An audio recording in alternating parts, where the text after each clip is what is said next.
Welcome to the deep dive. Today, we're getting into something many of us really enjoy. It's that unique vibe you find in American Turkish restaurants. Mm-hmm. You know, that real, genuine warmth, they call it misafirperverlik in Turkish.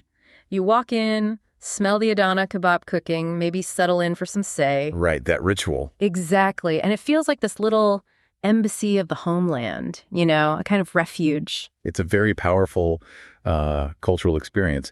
But the observations we're looking at today, collected by the blogger SpiritWhisper, they paint a really unsettling picture. How so? Well, the blogger argues that this feeling, this warmth, it often just stops right at the edge of the dining room, behind that welcoming front.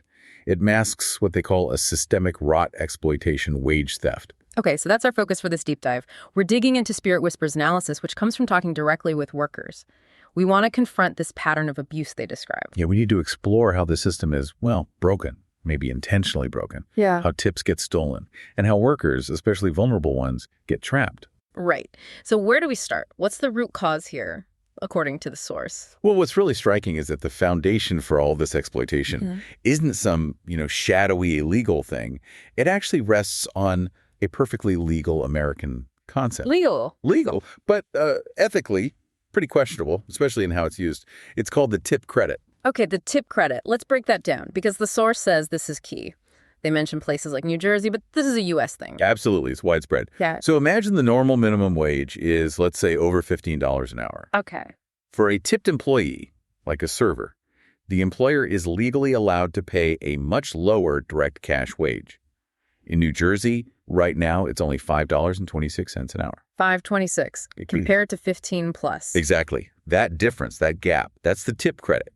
The law assumes that the tips the server gets from customers will make up that difference, bringing them up to the full minimum wage. So the employer gets credit for the tips the customer leaves. Precisely.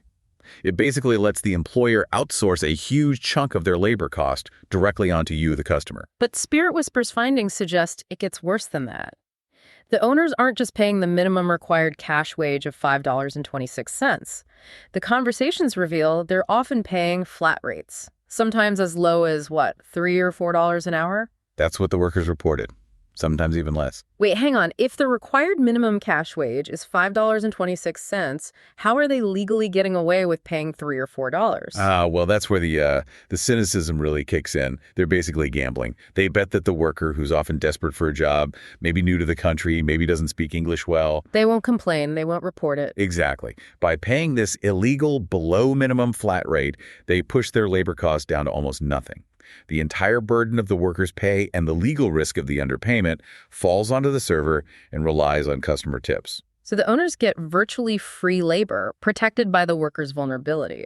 That's the system described. The tip credit opens the door, and then the owners push way past what's legal. Okay, so that's the foundation using a legal loophole to minimize wages, often illegally. But the source says they don't stop there. There's also outright theft involved. Yes, absolutely. This is the second layer, and it's much more brazen. SpiritWhisper uses a specific Turkish term for this direct theft of tips by owners. Gasp etmek. Gasp etmek. What does that mean? It translates roughly to usurpation, or seizing something unlawfully. It implies a forceful taking. And the blog documents exactly how this plays out. Okay, let's look at an example they give. I think there was a server named Ahmet. Yeah, Ahmet. His story is pretty illustrative. So he works a grueling 12-hour shift, serves a big table, does a great job. The customer is happy, leaves a, say, $30 tip on a $150 bill paid by credit card. Okay, standard scenario. Right. At the end of his shift, Ahmet looks at the records and sees he earned maybe $350 total in credit card tips for the day. Okay, seems like a decent haul for a long day. But then the owner steps in. The owner gets the credit card reports, totals up the tips, and then just gives Ahmet half. Maybe $175. Half, just like that. Where does the other half go? Straight into the owner's pocket. And when Ahmet or any server asks about the missing money, the owner rolls out what the blogger calls a well-rehearsed script of excuses. Lies, basically. And this script, these excuses, they tell us a lot about the intention here. What kind of things do they say? Oh, this is a whole routine. Number one is often the house share. The owner claims the business itself needs a cut of the tips just for, operating. But a tip isn't for the house, is it? It's for the server. Exactly. Legally and ethically, it's for the service provider. Then there's the really common one, kitchen fees. Kitchen fees? What's that about? This is maybe the most cynical lie, according to the source. The owner says, oh, I take a cut of your tips to share with the kitchen staff. Build teamwork. Okay. But does that money actually go to the kitchen staff? Absolutely not, based on these accounts. The kitchen staff are paid their own wages separately.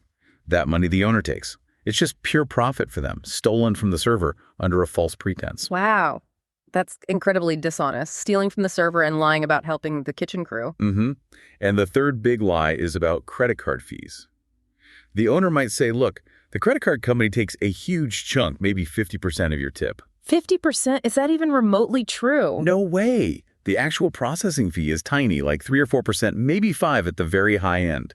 Claiming 50% is just a blatant attempt to justify grabbing a huge slice of the server's earnings. So SpiritWhisper is really clear on this point then. A tip is a gratuity. It's like a social contract, right? Between the customer and the server. Absolutely. It's a thank you for service. It is not business revenue. So when the owner intercepts that and takes a cut, or all of it? It's theft. Plain and simple, it breaks that contract. Yeah. And the source insists this isn't just a rare occurrence.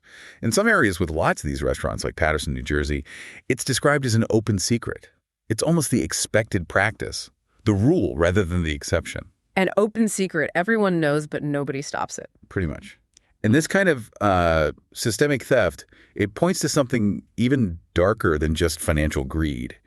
It suggests a mindset among some owners that views workers less like employees and more like, well, the Turkish word used is kola. Kola, what does that mean? It means slave, treating their time, their effort, their dignity as if it's just a commodity the owner can use and dispose of at will. So we're moving beyond just stealing money now into a deeper kind of labor abuse. Definitely.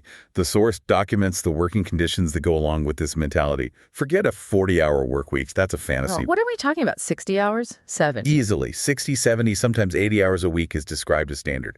That's often 6 days a week, 12 hours or more each day. Just relentless. And overtime, pay for anything over 40 hours. Non-existent, according to these accounts. Yeah. If a worker dares to ask about time and a half, they're often just laughed off. What's the excuse? It's always the same. You get tips, that's your overtime. Even though, as we just discussed, the owner might be stealing half those tips anyway. Right. It's a circular logic built on theft. And the basic human needs, breaks, meals. The source gives these really stark examples, like employees having to wolf down cold leftovers standing up. Standing up? Yeah, in like 60 seconds. Because the manager's always saying, it's never quiet, hurry up. It shows this view of the worker as just a machine, not a person needing rest or a proper meal. That basic disregard points to that coal mentality. Treating basic needs as an inconvenience, that's awful. But the sources say the most potent weapon these owners have, the darkest tool in their kit, is exploiting immigration status. So they target newcomers. Specifically. They look for people who are new to the U.S., desperate for work, maybe don't have strong English skills yet, and crucially, don't know their rights under U.S. labor law. And how does that play out? How do they use that vulnerability? It often starts with a promise. The owner says, work for me, I'll help you, I'll sponsor you, or I'll help with your paperwork, for a green card or visa. Holding out the American dream. Exactly. But that promise immediately becomes a leash, a chain. How so? Because the moment that worker starts to question anything, the stolen tips, the impossible hours, the lack of overtime, the owner pulls out the ultimate threat. Which is? You don't like it. Fine. I can make one phone call and you'll be on the next plane back to Turkey. Deportation. Wow. So that threat just hangs over them. Constantly. It silences dissent. It overrides any thought the worker might have about, hey, isn't this illegal under U.S. law? Because the fear of losing everything, of being sent back, is just overwhelming. It's psychological warfare, essentially, holding their entire future hostage. Absolutely. SpiritWhisper captures the essence of this power dynamic with a phrase reportedly used all the time by these owners. Bizin miyor san kapi orada. What does that translate to? It means if you don't like it, there's the door. It's blunt. It's a constant reminder. Your presence here is conditional. Your survival depends on your silence and your complete obedience. God, that's bleak. Just, there's the door. And this leads to what the blogger calls a deep cultural heartbreak, a real hypocrisy. How so? What's the hypocrisy? Well, think back to that concept we started with. Missa for prevalent. that deep cultural pride in hospitality, in welcoming people, in doing right by them. Right. And there's another related concept mentioned in the source, isn't there? Hawk. Yes, hawk. It's a really important word. It means something like what is right, what is due, justice, fairness. It's a core moral principle in Turkish culture. Okay, so the hypocrisy is? The hypocrisy is that these owners, who often publicly pride themselves on misverperverlik and maybe even talk about hawk, are simultaneously, behind closed doors, stealing wages and denying basic rights to their own people, often people from their own hometowns or regions in Turkey. So they're violating the very cultural values they claim to represent. Exactly. SpiritWhisper argues they're feeling their own moral standard spectacularly. And this behavior doesn't just harm the individual workers, it tarnishes the reputation of all Turkish restaurants, including the many honest ones. It casts a shadow. It violates U.S. law and their own cultural code of ethics. That's the core argument. It's a betrayal on multiple levels. Okay, so given all this, we as customers are part of this equation because we're paying the tips that are allegedly being stolen. What can people actually do? Does the source offer any practical advice for patrons? Yes, it does. And it's very direct. SpiritWhisper is unequivocal on this point. What's the recommendation? If you want to be, and they phrase it like this, even remotely sure that your tip actually goes to the server who earned it, you have to pay it in cash, not on the credit card. Cash only for the tip. And not just leave it on the table. Physically hand the cash directly to your server, and maybe even say something like, this is for you and only you. Why is that direct handoff so important? Because it bypasses the system the owners use to track and steal tips. They intercept the credit card tip reports. Cash handed directly to the server is much harder, if not impossible, for them to skim off the top or claim ignorance about. Okay, that's a really clear, actionable step for customers. Yeah. Pay tips in cash directly to the server. What about the workers themselves, the ones who are caught in the situation, maybe scared because of the visa threats? Is there any hope or help for them? Yes, and the source really emphasizes this. There is help. The U.S. Department of Labor, the DOL. The government. Yes. SpiritWhisper stresses that U.S. labor laws protect all workers, regardless of their immigration status. That's crucial. You don't need to be a citizen or have a green card to be protected against wage theft. Okay, that's important. And even more practically, the DOL actually has Turkish-speaking agents, people who understand the cultural context, the specific pressures these workers face. They can file confidential complaints. So they don't have to fear immediate deportation if they report the owner. The law is designed to protect them from retaliation for reporting wage theft. Wage theft is a crime. They have rights, and the source urges them to know that and seek help from the DOL. They don't have to suffer in silence. That's good to know there's official recourse. So wrapping this up, what's the final takeaway from SpiritWhisper's investigation here? It's pretty stark. The conclusion offered is powerful. A business that can only survive, that can only turn a profit by stealing from its employees, by violating basic fairness, by violating hack, fundamentally doesn't deserve to exist. It shouldn't be in business at all. Wow, that's a strong stance. It really encapsulates the whole analysis. That desire we have for the taste of home, the comfort of that cultural space, it gets completely soured when you realize it might be built on a foundation of theft and exploitation. And the source mentions something about the wider community's reaction. Yeah, a sort of deafening silence. The sense that this is known, it happens, but there isn't a strong collective voice within the community condemning it or pushing for change. Okay, so we've covered a lot.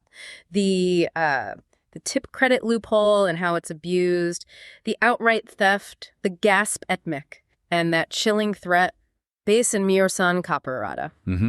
The sources really lay out how ethics and profit shouldn't be mutually exclusive.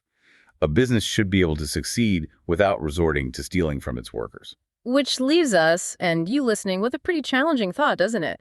If that warmth, that misverperverlik we enjoy so much in these places, might be built on lies and fear, what's our responsibility as patrons? Right. How do we make sure our money actually supports the culture and the people we appreciate? The hack, the fairness, and not the exploitation that undermines it all. And it makes you wonder what other kinds of restaurants, what other embassies of the homeland for different cultures here in America might be hiding similar kinds of systemic abuse behind a welcoming smile.